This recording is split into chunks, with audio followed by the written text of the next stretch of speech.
ಇವಾಗೆಲ್ಲ nucleus families, ಗಂಡ ಹೆಂಡತಿ ಮಕ್ಕಳು, ಗಂಡ ಹೆಂಡತಿ ಮಕ್ಕಳು, ಗಂಡ ಹೆಂಡತಿ ಮಕ್ಕಳು. ಮದುವೆ ಆದ ಕೂಡಲೇ ಮಕ್ಕಳು ಆಗಲೇಬೇಕು ಅಂತೇನಿಲ್ಲ.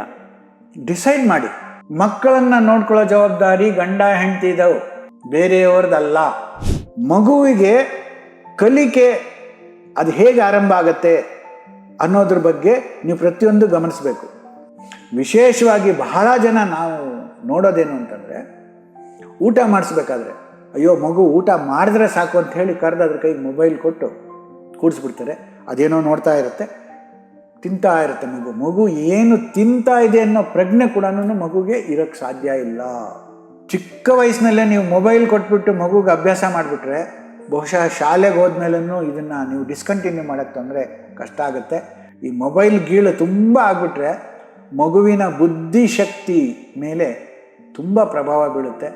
ಆಹಾರ ತಿನ್ನಿಸೋದಕ್ಕಾಗಲಿ ಅಥವಾ ಇನ್ನೊಂದು ಸಲ ಯಾರ್ದೋ ಮನೆಗೆ ಹೋಗಿರ್ತೀರಿ, ಅದು ಹಠ ಶುರು ಮಾಡುತ್ತೆ. ಹಠ ಮಾಡಿದ ಕೂಡಲೇ ಮೊಬೈಲ್ ಕೊಟ್ಬಿಟ್ಟು ಅಲ್ಲಿ ಕೂತ್ಕೊ ನೋಡು. ಸೊ ಇಂಥದ್ದೆಲ್ಲ ಅಭ್ಯಾಸಗಳು ಮಾಡೋದು ಬೇಡ. ನಮಗೆ ಮಕ್ಕಳಿಗೆ ಸಮಯ ಕೊಡೋಕೆ ಆಗಲ್ಲ ಅಂದರೆ ನಾನು ಮೊದಲು ಹೇಳಿದ್ದೀನಿ, ದಯವಿಟ್ಟು ಮಕ್ಕಳಿಲ್ಲದೆ ಹಾಗೆ ಇರೋದಕ್ಕೆ ಪ್ರಯತ್ನ ಪಡಿ. ಮಕ್ಕಳು ಬೇಕು ಅಂದರೆ ಸಮಯ ಕೊಡಬೇಕು. ನೋಡಿ, ಯಾವುದೇ ಮಗು ನಿಮಗೇನು ಅರ್ಜಿ ಹಾಕಿರಲ್ಲ ನಮಗೆ ಜನ್ಮ ಕೊಡಿ ನಾವು ನಿಮ್ಮ ಹೊಟ್ಟೆಯಲ್ಲಿ ಹುಡ್ತೀವಿ ಅಂತ. ಮಕ್ಕಳ ಬಗ್ಗೆ ಜವಾಬ್ದಾರಿ ನಮಗಿರಬೇಕು. ಅಯ್ಯೋ ನನ್ನ ಮಕ್ಕಳಿಗೆ ನಾನು ಇನ್ನಷ್ಟು ಸಮಯ ಕೊಡಬೇಕಾಗಿತ್ತು, ಇನ್ನಷ್ಟು ಬೇರೆ ರೀತಿ ನೋಡ್ಕೋಬೇಕಾಗಿತ್ತು, ಇನ್ನೇನೋ ಮಾಡಬೇಕಾಗಿತ್ತು ಅನ್ನೋ ಕೊರತೆ ನಾಳೆ ನಿಮಗೆ ಕಾಡಬಾರ್ದು.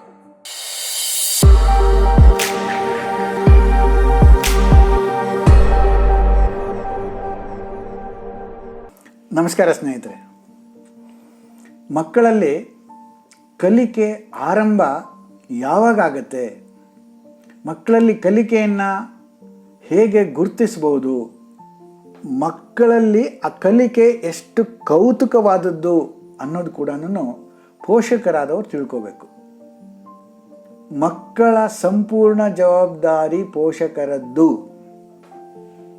ಈ ಮಾತನ್ನು ನಾನು ಯಾಕೆ ಹೇಳ್ತಾ ಇದ್ದೀನಿ ಅಂತಂದರೆ, ಈಗಿನ ಕಾಲದ ಪೋಷಕರೇನಿದ್ದಾರೆ ಎಲ್ಲರೂ ವಿದ್ಯಾವಂತರಿರ್ತಾರೆ, ಇಬ್ಬರೂ ಕೆಲಸಕ್ಕೆ ಹೋಗ್ತಿರ್ತಾರೆ. ಸಾಕಷ್ಟು ಜನ ದಂಪತಿಗಳಿಗೆ ಅವ್ರ ಕನಸುಗಳೇ ಪೂರ್ತಿ ಆಗಿರಲ್ಲ. ಅವ್ರ ಕನಸುಗಳು ಪೆಂಡಿಂಗ್ ದೊಡ್ಡ ಲಿಸ್ಟ್ ಇರುತ್ತೆ. ಮಧ್ಯದಲ್ಲಿ ಮಕ್ಕಳಾಗ್ಬಿಡ್ತವೆ. ಆವಾಗ ಈ ಮಕ್ಕಳು ಅವ್ರಿಗೊಂದು ದೊಡ್ಡ ಮೌಂಟ್ ಹಿಮಾಲಯನ್ ಆಗಿಬಿಡುತ್ತೆ. ಯಾಕಾದರೂ ಮಕ್ಕಳು ಹುಟ್ಟಿದ್ವು ಅಂತ ಯೋಚನೆ ಮಾಡ್ತಾರೆ. ಆದ್ದರಿಂದ ಒಂದು 2-3 ವಿಷಯ ಸ್ಪಷ್ಟವಾಗಿರಲಿ. ಮದುವೆ ಆದ ಕೂಡಲೇ ಮಕ್ಕಳು ಆಗಲೇಬೇಕು ಅಂತೇನಿಲ್ಲ.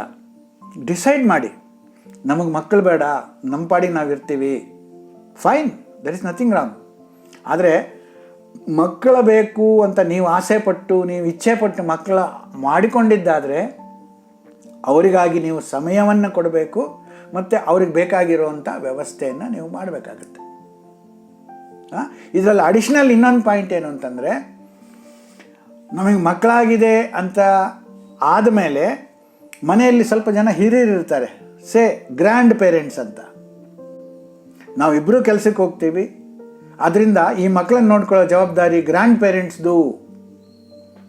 ಈ ಕಾನ್ಸೆಪ್ಟು ಬೇಡ. ಯಾಕೆಂದರೆ ನಿಮ್ಮ ಪೇರೆಂಟ್ಸು ನೀವು ಮಕ್ಕಳಾಗಿದ್ದಾಗ ನಿಮ್ಮನ್ನು ನೋಡ್ಕೊಂಡಿದ್ದಾರೆ. ಈಗ ನಿಮ್ಮ ಮಕ್ಕಳನ್ನು ನೋಡ್ಕೊಳ್ಳೋ ಜವಾಬ್ದಾರಿ ನಿಮ್ಮದು. ಇದು ಮೂಲತಃ ನಿಮ್ಮ ತಿಳುವಳಿಕೆಯಲ್ಲಿ ಇರಲಿ. ಗ್ರ್ಯಾಂಡ್ ಪೇರೆಂಟ್ಸು ನೋಡ್ಕೋಬಾರ್ದು ಅಂತ ನಾನು ಖಂಡಿತ ಹೇಳ್ತಿಲ್ಲ. ಅವ್ರು ಆಸೆ ಪಟ್ಟು ಖುಷಿಯಿಂದ ನಿಮ್ಮ ಜೊತೆಯಲ್ಲಿ ವಾಸವಾಗಿದ್ದು ಅವರು ಮೊಮ್ಮಕ್ಕಳನ್ನು ನೋಡ್ಕೋತಾ ಇದ್ದಾರೆ ಅಂದರೆ ಸಂತೋಷ ಪಡಿ. ಅದೊಂದು ವರ, it's A boon, enjoy it. ಆ ಮಕ್ಕಳು ಅದೃಷ್ಟವಂತರು, ಗ್ರ್ಯಾಂಡ್ ಪೇರೆಂಟ್ಸು ಅದೃಷ್ಟವಂತರು. ನಾನು ಯಾಕೆ ಹೇಳ್ತಿದ್ದೀನಿ ಈ ಮಾತು ಅಂತಂದರೆ, ಮಕ್ಕಳನ್ನು ನೋಡ್ಕೊಳ್ಳೋ ಜವಾಬ್ದಾರಿ ಗಂಡ ಹೆಂಡತಿದವು, ಬೇರೆಯವ್ರದ್ದಲ್ಲ. ಇದ್ರ ಬಗ್ಗೆ ನಿಮಗೆ ಸ್ಪಷ್ಟತೆ ಇರಲಿ ಅಂತ ಹೇಳ್ತಾ ಇದ್ದೀನಿ. ಬೇಸರ ಮಾಡ್ಕೋಬೇಡಿ ಹೀಗೆ ಹೇಳ್ತಿದ್ದೀನಿ ಅಂತ. ಯಾಕೆಂದರೆ ಇವಾಗೆಲ್ಲ ನ್ಯೂಕ್ಲಿಯಸ್ ಫ್ಯಾಮಿಲೀಸ್, ಗಂಡ ಹೆಂಡತಿ ಮಕ್ಕಳು, ಗಂಡ ಹೆಂಡತಿ ಮಕ್ಕಳು, ಗಂಡ ಹೆಂಡತಿ ಮಕ್ಕಳು. ಪ್ರೂಪಕ್ಕೆ ಯಾರೋ ಒಬ್ಬರು ಹಿರಿಯರು ಇರ್ತಾರೆ ಮನೆಯಲ್ಲಿ. ಆ ಹಿರಿಯರು ಪಾಪ ಆರೋಗ್ಯವಾಗಿ ಇರ್ತಾರೋ ಇಲ್ಲೋ ಗೊತ್ತಿಲ್ಲ, ಅವ್ರಿಗೆ ನೋಡಿಕೊಂಡು ಜವಾಬ್ದಾರಿ ಕೂಡ ನಿಮಗೆ ಬಿದ್ದಿರುತ್ತೆ. ಸೊ ಈ ಥರ ಬೇರೆ ಬೇರೆ ವ್ಯವಸ್ಥೆ ಇರುತ್ತೆ ಕುಟುಂಬದಲ್ಲಿ, ಇರಲಿ ಪರವಾಗಿಲ್ಲ. ಸೊ ಬಟ್ ಈ ಸಮಗ್ರ ತಿಳುವಳಿಕೆ ಈಗಿನ ಕಾಲದ ಪೋಷಕರಿಗೆ ಇರಬೇಕು ಅನ್ನೋ ದೃಷ್ಟಿಯಿಂದ ನಾನು ಇದನ್ನು ಹೇಳ್ತಿದ್ದೀನಿ. ವಾಪಸ್ಸು ಮಕ್ಕಳ ಕಲಿಕೆ ಆರಂಭದ ಬಗ್ಗೆ ಬರೋಣ. ನಮಗೆ ಮಹಾಭಾರತದ ಕತೆ ನೆನಪಾಗೋದಾದರೆ ಮಹಾಭಾರತದಲ್ಲಿ ಅಭಿಮನ್ಯು ತಾಯಿ ಹೊಟ್ಟೆಯಲ್ಲಿದ್ದಾಗಲೇ ಒಂದಷ್ಟು ಕಲ್ತಿದ್ದ ಅಂತ ಹೇಳ್ತಾರೆ. ಈಗಲೂ ಕೂಡ ಅದಕ್ಕೆ ಪೂರಕವಾಗಿ ಎಷ್ಟೊಂದು ಜನ ಮನೆ ಹೆಣ್ಮಕ್ಳು ಹೊಟ್ಟೆಯಲ್ಲಿ ಮಗು ಇರಬೇಕಾದ್ರೇ ಒಂದಷ್ಟು ಹಾಡುಗಳು, ರಾಗಗಳು, ಶ್ಲೋಕಗಳು ಪದೇ ಪದೇ ಪದೇ ಪದೇ ಪದೇ ಹೇಳ್ತಾ ಹೇಳ್ತಾ ಆ ಮಕ್ಕಳು ದೊಡ್ಡವರಾದ್ಮೇಲೆ, ಅಂದರೆ ಹೊರಗಡೆ ಬಂದು ಒಂದು ಸ್ವಲ್ಪ ಮಾತು ಗೀತೆ ಎಲ್ಲ ಬಂದಮೇಲೆ ಆ ಶ್ಲೋಕಗಳನ್ನೆಲ್ಲ ಸುಲಭವಾಗಿ ಮಾಡೋದನ್ನು ನಾವು ನೋಡ್ತಾ ಇದ್ದೀವಿ. ಹಂಗನ್ಬಿಟ್ಟು ಎಲ್ಲರೂ ಮಾಡಿ ಅಂತ ನಾನೇನು ರೆಕಮೆಂಡ್ ಮಾಡ್ತಿಲ್ಲ. ಬಟ್ ನಾನು ಏನಕ್ಕೆ ಹೇಳ್ತಿದ್ದೀನಿ ಅಂತಂದರೆ, ಮಕ್ಕಳು ಕಲಿಯೋದನ್ನು ಯಾವ ಟೈಮ್ನಲ್ಲಿ ಬೇಕಾದ್ರೂ ಮಾಡ್ತಾರೆ. 2 ತಿಂಗಳು 3 ತಿಂಗಳ ಮಗು ಹತ್ರ ನೀವು ನಿಂತ್ಕೊಂಡಾಗ ಕೆಲವರು ಹೇಳ್ತಾರೆ, ನೋಡು ಆ ಮಗು ನನ್ನನ್ನೇ ನೋಡ್ತಾ ಇದೆ ಅಂತ. ಅಂದರೆ ಮಗುಗೆ ನೋಡೋದು ಕಲಿತಾ ಇದೆ. ಯಾರಾದರೂ ಮಗುನ ಎತ್ಕೊಂಡು ಕಂಕ್ಳಲ್ಲಿ ಹೋಗ್ತಾ ಇರ್ತಾರೆ ರಸ್ತೆಯಲ್ಲಿ, ಅವರು ನಿಮಗಿದೆ ಹಾಯ್ ಅಂದರೆ ಅದು ಮಗುನೂ ಟಾಟಾ ಮಾಡುತ್ತೆ. ಓ, ನನ್ನ ಮಗುಗೆ ಟಾಟಾ ಮಾಡೋದು ಬಂತು ಅಂತ ಅವ್ರಿಗೆ ಹೆಮ್ಮೆ ಪಡ್ತಾರೆ. ಸಣ್ಣ ಸಣ್ಣ ವಿಷಯಗಳು ಕೂಡ everything is A learning for the kid. So ಈ ಕಲಿಕೆ ಅನ್ನೋದು ಬಹಳ ಬೇಗ ಶುರುವಾಗುತ್ತೆ ಚಿಕ್ಕ ಮಕ್ಕಳಲ್ಲಿ. ಶಾಲೆಗೆ ಹೋಗೋದಕ್ಕೆ ಮೊದಲೇ ಎಷ್ಟೊಂದು ಕಲ್ತಿರುತ್ತೆ ಮಗು. ಹಸಿವಾದಾಗ ಹಸಿವು ಅನ್ನುತ್ತೆ, ಎತ್ಕೊಂಡು ಹೋಗು ಅನ್ನುತ್ತೆ, ಸುತ್ಸು ಅನಿಸುತ್ತೆ. ಸೊ ಮಗುವಿನ ಕಲಿಯುವಿಕೆ ಅನ್ನೋದು ಬಹಳ ಬೇಗ ಆಗುತ್ತೆ. ಸೊ ಇಲ್ಲಿ ಪೇರೆಂಟ್ಸ್ ಬಹಳ ಮುಖ್ಯವಾಗಿ ಮಾಡಬೇಕಾಗಿರೋದು, ಸಣ್ಣ ಮಕ್ಕಳನ್ನು ಗಮನಿಸಬೇಕಾಗಿರೋದು ಏನಪ್ಪ ಅಂತಂದರೆ, ಮಗುವಿನ ಎಲ್ಲ ಪಂಚೇಂದ್ರಿಯಗಳು ಕೆಲಸ ಮಾಡ್ತಿದೆಯಾ ಅಂತ ದಯವಿಟ್ಟು ದಂಪತಿಗಳು, ಅಂದರೆ ಗಂಡ ಹೆಂಡ್ತಿನೇ ಮೊದಲು ಚೆಕ್ ಮಾಡ್ಕೋಬೇಕು. ಡಾಕ್ಟ್ರುಗಳು ಇರ್ತಾರೆ, ನೀವು 3 ತಿಂಗಳು 6 ತಿಂಗಳು ಅಂತ ಇಂಜೆಕ್ಷನ್ ಕೊಡೋಕೆ ಹೋಗ್ತಿರ್ತೀರಿ, ಆವಾಗಲೂ ಡಾಕ್ಟ್ರುಗಳು ಚೆಕ್ ಮಾಡ್ಬೋದು, ಅದು ಪ್ರಶ್ನೆ ಬೇರೆ. ಬಟ್ ನಿಮಗಿರಲಿ, ನಿಮ್ಮ ಮಗುಗೆ ಕೈಗೆ ಏನಾದರೂ ಕೊಟ್ಟರೆ ಅದಕ್ಕೆ ಸ್ಪರ್ಶ ಜ್ಞಾನ ಇದೆಯಾ, ಅದನ್ನು ಮುಟ್ಟಿದ್ರೆ ಅದಕ್ಕೆ ಗೊತ್ತಾಗತ್ತಾ, ಹಿಂದ್ಗಡೆಯಿಂದ ಬೆನ್ನು ಹಿಂಗಂದರೆ ಹಿಂದಕ್ಕೆ ತಿರುಗಿ ನೋಡುತ್ತಾ, ಸ್ಪರ್ಶ ಜ್ಞಾನ. ಹಾಗೆ ನೀವೇನಾದರೂ ಅದನ್ನು ನಗಿಸಿದಾಗ ಐ ಪುಟ್ಟಿ ಅಂದಾಗ ಅದು ಕಣ್ಣಲ್ಲಿ ಕಣ್ಣಿಟ್ಟು ನೋಡುತ್ತಾ, ನಗುತ್ತಾ, ಕಣ್ಣಿನ ಜ್ಞಾನ, ದೃಷ್ಟಿಯ ಜ್ಞಾನ. ಹಾಗೆ ನೀವು ನಿಧಾನಕ್ಕೆ ಮಾತಾಡಿಸಿದ್ರೆ ಅದಕ್ಕೆ ಕಿವಿ ಕೇಳಿಸುತ್ತಾ. ಹೀಗೆ ಎಲ್ಲವೂ ಸಕಲವನ್ನು ಕೂಡ ನೀವು ಚೆಕ್ ಮಾಡಬೇಕು. ಸುಮ್ಮನೆ ಟೈಮ್ ಸರಿಯಾಗಿ ಏನೋ ಒಂದಷ್ಟು ಊಟ ಮಾಡಿಬಿಟ್ಟು ಅದನ್ನು ಕ್ಲೀನ್ ಮಾಡಿಬಿಟ್ಟು ಬಿಟ್ಬಿಟ್ರೆ ಆಗೋದಿಲ್ಲ. ಯಾಕೆ ಅಂತಂದರೆ, ವಿಶೇಷವಾಗಿ ವೈಜ್ಞಾನಿಕವಾಗಿ ಮಕ್ಕಳ ಮೆದುಳು ಅನ್ನೋದು ಹುಟ್ಟಿದಾಗಲಿಂದ 8 ವರ್ಷದವರೆಗೆ, ಸರಿಯಾಗಿ ಕೇಳಿಸ್ಕೊಳ್ಳಿ, ಹುಟ್ಟಿದಾಗಲಿಂದ 8 ವರ್ಷ, 8 ವರ್ಷ ಅಂದರೆ ಬಹುಶಃ 2ನೇ ಕ್ಲಾಸ್ 3ನೇ ಕ್ಲಾಸು ಅಂತ ಇಟ್ಕೊಳ್ಳಿ ಅಂದಾಜು. ಅಲ್ಲಿವರೆಗೆ ಬಹಳ ಫಾಸ್ಟ್ ಸ್ಪೀಡಲ್ಲಿ ಬೆಳೀತಾ ಹೋಗುತ್ತೆ. ಹೇಗೆ ಹೈವೇನಲ್ಲಿ ಬಸ್ ಹೋಗುತ್ತೆ, ಫಾಸ್ಟಾಗಿ ಹೋಗುತ್ತೆ, ಅದೇ ಥರ ಮಕ್ಕಳ ಕಲಿಕೆ ಅಬ್ಸಾರ್ಪ್ಷನ್ನು ಜಾಸ್ತಿ ಇರುತ್ತೆ. ಸೊ ಆ ಸಮಯದಲ್ಲಿ ನೀವು ಅವ್ರಿಗೆ ಎಷ್ಟು ಪ್ರೀತಿ ಅಕ್ಕರೆಯಿಂದ ಏನೇನೆಲ್ಲ ಕಲಿಸ್ತೀರಿ ಅದು ಅವರಲ್ಲಿ ಬೇಗ ಗ್ರಹಿಸ್ಕೋತಾರೆ. ಸೊ ಬುದ್ಧಿವಂತಿಕೆ ಜಾಸ್ತಿ ಆಗುತ್ತೆ. ನಿಮಗೆಲ್ಲ ಗೊತ್ತಿದೆ, IQ ಅಂತ, ಇಂಟೆಲಿಜೆಂಟ್ ಕೋಶೆಂಟ್ ಅಂತ, 120ಕ್ಕಿಂತ ಜಾಸ್ತಿ ಇದ್ದರೆ ಎಬೋವ್ ಅವರೇಜ್ ಅಂತ ಕರಿತೀವಿ. ಸೊ ಇದು IQಗೆ, ಬುದ್ಧಿವಂತಿಕೆಗೆ ಸ್ವಲ್ಪ ಬೇರೆ ಬೇರೆ ಕಾರಣಗಳೆಲ್ಲ ಇದೆ, ಅದನ್ನು ಇನ್ನೊಂದು ಮಾತಾಡೋಣ. ಆದರೆ ನಾವು ಆ ಸಮಯದಲ್ಲಿ ಮಕ್ಕಳಿಗೆ ಏನೆಲ್ಲ ಸಾಧ್ಯವೋ ಅದನ್ನು ಕಲಿಸ್ಬೇಕು. ಮಾತಾಡೋದಿರಲಿ, ನಮಸ್ಕರಿಸೋದಿರಲಿ, ಬಾಯಲ್ಲಿ ಶಬ್ದ ಹೇಳೋದಿರಲಿ ಅಲ್ವಾ.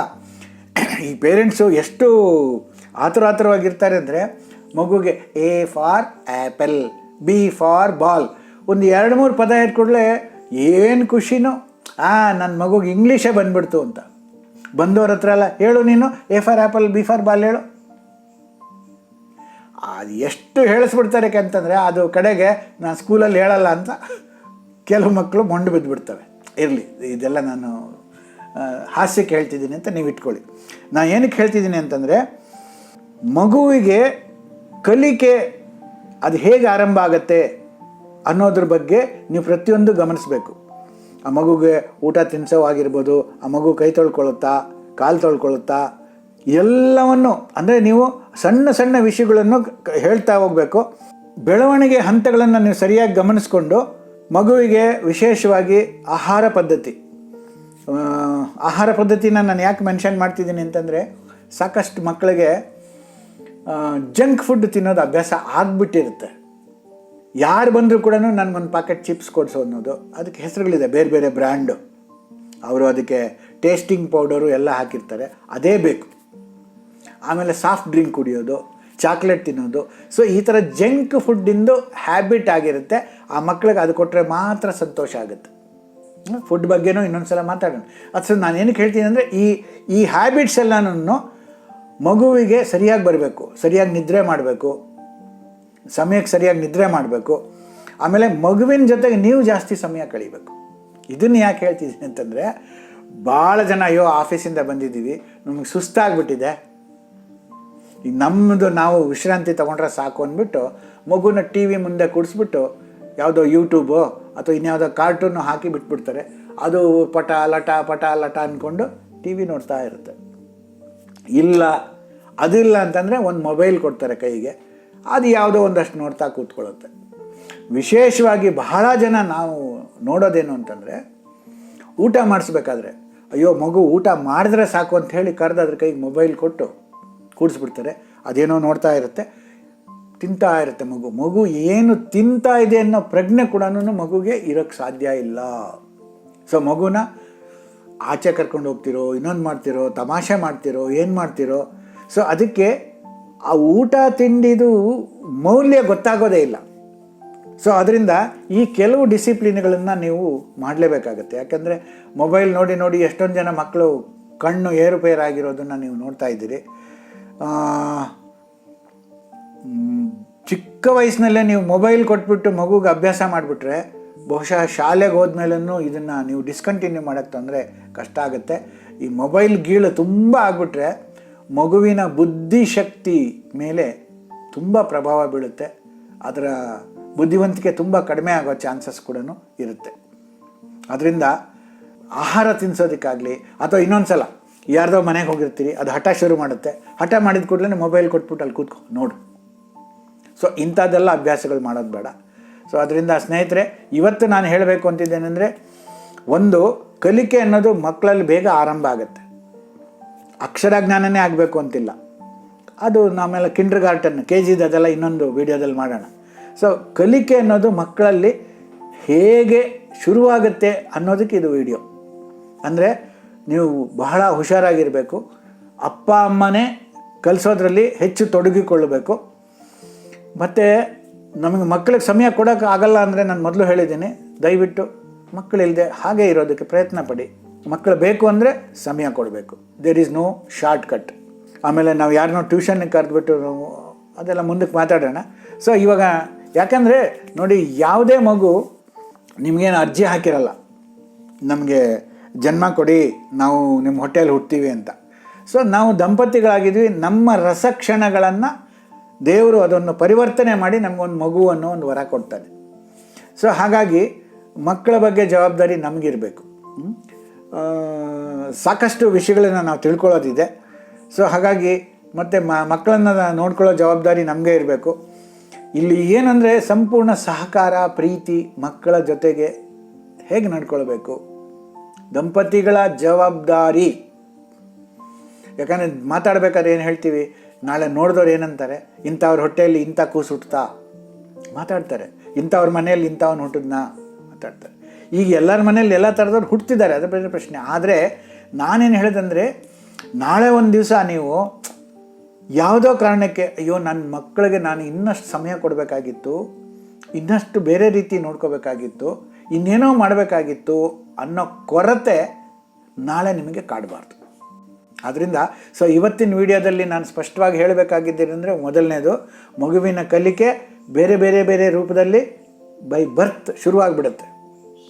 ಸೊ ಬೇರೆ ಬೇರೆ ಹಂತದ ನೀವು ಬೆಳವಣಿಗೆಗಳನ್ನು ನೀವು ಗಮನಿಸಬೇಕು. ಯಾವಾಗ ಮಗು ಕೈ ಕಾಲು ಚೆನ್ನಾಗಿ ಆಡಿಸುತ್ತೆ, ನಿಮ್ಮ ಕಡೆ ನೋಡುತ್ತೆ, ಅಂಬೆಗಾಲಿಡುತ್ತೆ, ಹೊಸಲು ದಾಟುತ್ತೆ, ಸೊ ಏನೇನೋ ನಿಮಗೆ ಇದಿದೆ. ಸೊ ಅದನ್ನೆಲ್ಲನೂ ಚೆನ್ನಾಗಿ ಗಮನಿಸ್ತಾ ಇರಬೇಕು.